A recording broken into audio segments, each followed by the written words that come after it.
Okay, let's get into the hockey talk. The Canucks offseason, some of the headline moves, or the one big move they made was on the free agent market, going out and getting a Jake DeBrusk. A lot of the talk, if I'm remembering correctly from the Oilers series, was, that Elias Pettersson line not getting going. And was it on Pettersson? Was it, maybe on them getting him better support next season? Mm-hmm. Do you like the DeBrusk fit? And do you think he's a guy who could fit well with Pettersson? Yeah, I think it's a great fit for Pettersson specifically, but for the Canucks as a whole, I think it's a great fit. Like the running joke I've had on my show, guys, is it's going to be fun in November when Jake DeBrusk is on the first line with JT Miller and Brock Besser, and Elias Pettersson has Nils Höglander and Daniel Sprong on his wings. And again, I'm saying this as a joke, but like I wholeheartedly believe that we're going to see that at some point, that we're going to see a Pettersson line with Höglander and Daniel Sprong as the swingers with DeBrusk going up to the first line. Look, DeBrusk is just a fit for what team the Canucks want to be. If you guys remember the Oilers series, really the Canucks playoffs as a whole, they really struggled to score, especially at 5-on-5. Power play wasn't great either, but that's a whole other can of worms that DeBrusk is going to help with. But in terms of purely 5-on-5 play, the Canucks really struggled to generate off the rush. And after the season, Rick Tocchet spoke a lot about how that's an area he wants to improve. That's an area he wants his team to open up more. And how do you do that? You open up your defensive systems a little bit. You open up with letting your players take chances, right? And I think the term he's used a few times is we want our guys to play a little more freely. So yes, the Canucks were very defensively sound last year, and they weren't quite at the level of like the LA Kings in not generating offense and locking it down on defense, but it does feel like there is room for growth in terms of offense. But again, they didn't really have the guys to do it. So now with this free agency period, it really feels like they've gone out and gotten some guys. Certainly their forward group is better than it was at the start of last season and at the end of the season in the playoffs. Certainly this forward group is better than that. So I think you like that. I think you like the DeBrusk signing because look, obviously people are going to say I'm biased, but I think it's one of the better free agency contracts handed out. And anytime you can hand out a deal that's 7 years long and your fans aren't saying, well, this is going to suck in the final years. And hey, it might. We don't have a crystal ball, but for the most part, the feedback, not just among Canucks circles, but nationally as well, it seems pretty positive on DeBrusk. And like, again, you look at just what other players signed for, like you look at the Chandler Stevenson contract in Seattle, for example, and then you compare that to the DeBrusk signing and you say, okay, this was a good signing for the Canucks to make. And the other thing too, is it's not like Jake DeBrusk is 30. The bad years are not ages 35, 36, 37. The tough years, if there are any, because I like DeBrusk, I would have been fine with the Oilers giving him that contract. The tough years could be 31 to 34, where you would hope he should still be relatively productive in that time. So I don't hate that deal at all. I think it's a good shot for them to take. I have one more quickly, and then you can get to whatever you want, but it's just tying that into Pettersson a little bit. Obviously, the playoffs didn't go well. Obviously, there were tough stretches towards the end of last season. He's got the big contract now. Is it fair to say there's pressure on him heading into next season, or do you think it's maybe overblown and the summertime has allowed everything to kind of calm down? No, I think there is pressure. Look, guys, like Elias Pettersson was the Canucks' third line center in the series against the Oilers. You can't win a playoff series when that's the case. Maybe you can against the Predators, and the last iteration of the Predators, but like, the Oilers just had way more offensive firepower. The way that the Canucks were going to be able to beat the Oilers, and obviously it got close to in 7 games, I guess. But like, let's be honest, the Oilers were the better team in that series. They deserved to win the series, but the way the Canucks were going to be able to beat them was, okay, we got to have our secondary scoring. Like, we've got to have these guys that are going to be able to go win their matchups. Like, Elias Pettersson's your third line center and he's not doing a phenomenal job of it, right? Like, that's not good. There's pressure on that. And that's the thing, is it wasn't just the playoffs. The playoffs mattered the most, but that was since January. Like, he was player of the month in January. So I should say since January, like February, it really started just to fall off for him. He did reveal that he was dealing with knee tendonitis, but there were varying reports, it seemed, about how the team felt about him coming out and saying that he was dealing with knee tendonitis. But look, his skating looked worse. I can tell you that. He was going down easier. So if he says it was affecting him, I have no reason not to believe him. But there is pressure. There is pressure going into this season. And there was a similar slump when he signed his first contract after his ELC, the 3-year bridge deal that he just finished up. There was similar rust that he needed to shake off. I guess you can call it rust because that was at the start of the season, but the common denominator here, guys, was contract negotiations, right? And market pressure. So now, how does he deal with that pressure now that the $11.6 million deal has kicked in? Because look, he found his stride after that first 3 months of the contract negotiations and the bridge deal being the result of it and everything. He found his stride after that. So how does he do now? Like, how does he do now heading into this season? I think he's a really interesting guy, like just the way he thinks, about the game, but also about life and the kind of pressure he puts on himself. He's a super interesting guy.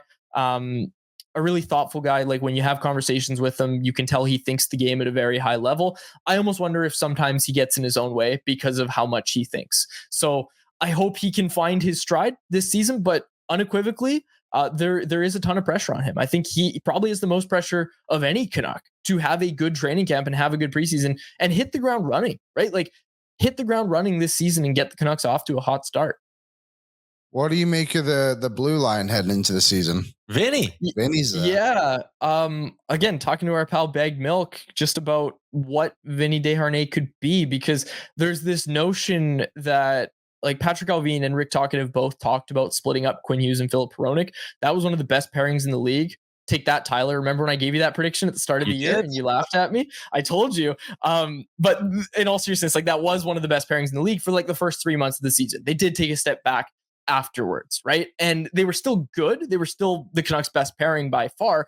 But what you guys probably noticed again in the playoffs, and especially that Edmonton series, it wasn't that pairing that was going out against Edmonton's top line. Yeah. It was the Soucy Myers pairing, and they did a fine job shutting it down. But what did that mean?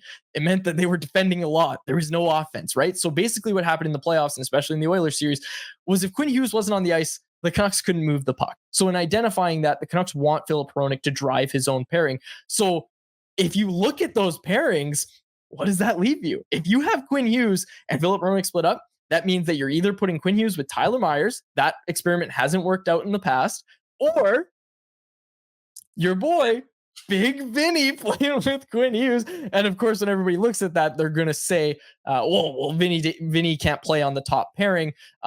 You almost have to understand that Quinn Hughes this season, if they execute this, Quinn Hughes isn't going to be hard matched against top competition like he was when he was on Hronek's pairing for the start of the season. It's going to be more like what they did in the playoffs, where they have that Soucy Myers pairing where they're like, okay, we're comfortable putting this pairing out. Or even, hey, if it's Soucy Hronek, now you have two top pairings that you feel comfortable with. So that's the whole kind of premise of it. I have my doubts. Look, I love me some Big Vinny. I've heard he's a great guy. I've heard nothing but good things from you guys, but look, like, I don't think he's very good at handling the puck. He found really good results with Brett Kulak in Edmonton, and I think you would like to have Quinn Hughes over Brett Kulak. So I think Quinn Hughes is going to be a better partner for Vinny Desharnais. The question now is, okay, what kind of competition are they going up against? What does it look like? I'm not trying to come on here and slander Vinny Desharnais, but as many Oilers fans have pointed out, it might be a tall task to ask him to play on the top pairing. That being said, I will say a reason he signed in Vancouver was he got a phone call from Rick Tocchet, where Rick Tocchet and Adam Foote basically said like, hey, we like you. We think you can be a lot better. Come to Vancouver. We've turned, we've made defensemen better. Like this past season, basically every Canucks defenseman exceeded expectations. Ended up in a big contract for Nikita Zadorov, obviously. Hell, Ian Cole got 3.1 in Utah for on a 1-year deal. That's the most he's signed for in any recent year. So they have a good track record so far, this coaching staff, of making defensemen play better than they have, especially in the case of like a guy like Tyler Myers. He was he was quite bad for a lot of his Canucks tenure. I think he was miscast. He was being asked to be a top pairing guy. But he also didn't have the coaching. And this year, the last year of that big Albatross contract, that was probably his best year as a Canuck. And I don't think it's a coincidence that they finally had some defensive structure. They finally had the coaching. You've got Sergei Gonchar, Adam Foote, Rick Tocchet coaching that defense group. And I think the results spoke for themselves. So I'm not doubting Big Vinny, but I am to some extent saying, okay, if they really want to split Hughes and Hronek, I'm curious what that looks like and who's playing with Hughes. Because it looks like it would be Vincent Desharnais. I love Vinny. Me too. That is a tall task. I think it's literally the man's a giant. He's a big boy. But for a guy who couldn't get into the Oilers lineup in the playoffs, I think it's kind of insane that the Canucks signed him, to be honest. Well, I just think the Oilers literally did not want to play this guy because they didn't think he was good enough to play against Dallas or Florida or Vancouver. I don't think he played very often. He was in and out. But he really came out when Broberg started to play. But anyways, for whatever reason, now they think he's going to be good enough to defend against the Oilers. Speed. The Oilers have speed. Vinny is not the fleetest of foot, is he? He's not. I like him. He did a really good job. His story is awesome. But I'm excited to see him in the next jersey. Here's the thing, though, is like when this contract was signed, it was the only free agent contract other than maybe the Myers one, but that was an extension. It was probably the only free agent contract. Actually, no, I know it was that Canucks fans were immediately like, all right, management, we have no reason not to trust him in this market is what it kind of felt like. But yeah, that was a strange one. Like that was a strange one. And again, I'm not trying to say anything bad about Vinny the person. I've heard nothing but good things, like I said. But again, it kind of seems redundant because in my mind, Vinny Desharnais is a third pairing defenseman. And ideally, so is Tyler Myers, right? So a lot of the conversations heading into free agency was, okay, go get someone for the right side. Then you can bump down Tyler Myers. What an embarrassment of riches to have that guy on your third pairing. One too many years on his extension, but we're not going to get into that. Just when it comes to the construction of the defense core, it feels a bit redundant to have Vinny and Tyler Myers at $5 million total. Yeah, that's fair. Okay, last one I got for you. And I mean, there's a lot of it in our chat because obviously the chat's going to lean anti-Canucks, but the Canucks had the highest PDO in the league at 5-on-5 last year. A lot of things went right for them on their path to a division title. What are some things you're looking at and saying, okay, I'm nervous about this going right again, or I'm nervous about this going right again? Or do you think this is a team that's capable of repeating as Pacific Division champs in the regular season?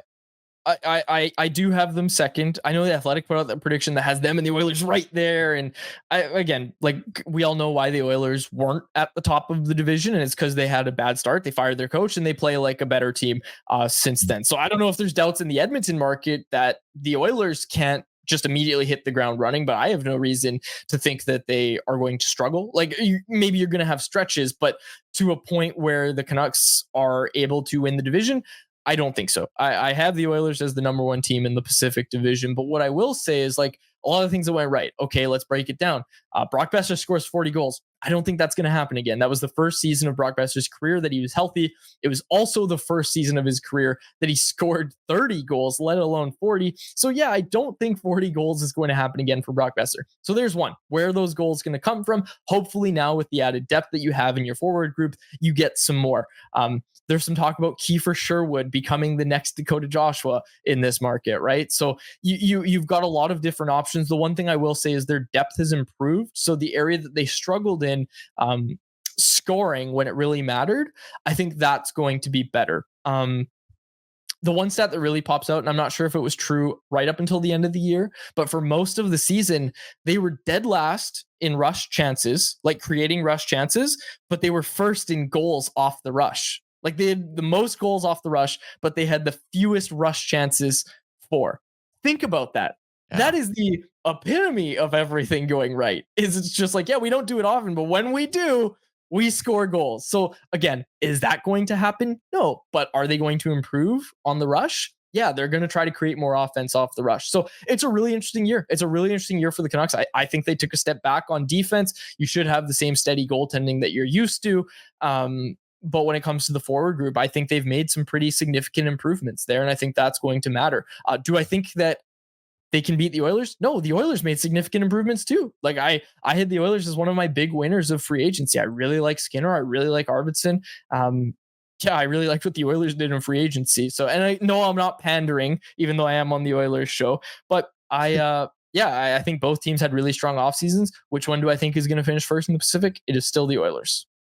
Fair. I think that is fair. I do think a bit of a step back for the Canucks is probably the right way to look at it, but I also don't think, I think between them and Vegas, maybe it is tight for second, but I don't think they're in danger of being surpassed by an LA or by any of those kind of rebuilding teams either. So it is interesting. I did like what they did in the summer because the DeBrusk ad is good. And I like Pius Suter on the deal they got him done. So I think the offseason was a win for kind of both Edmonton and Vancouver. And I wouldn't be the least bit surprised if come playoff time next year, we're bringing you on for another series preview. Quads, appreciate your time, man. Enjoy the rest of your summer. And hopefully we see you in Edmonton right away.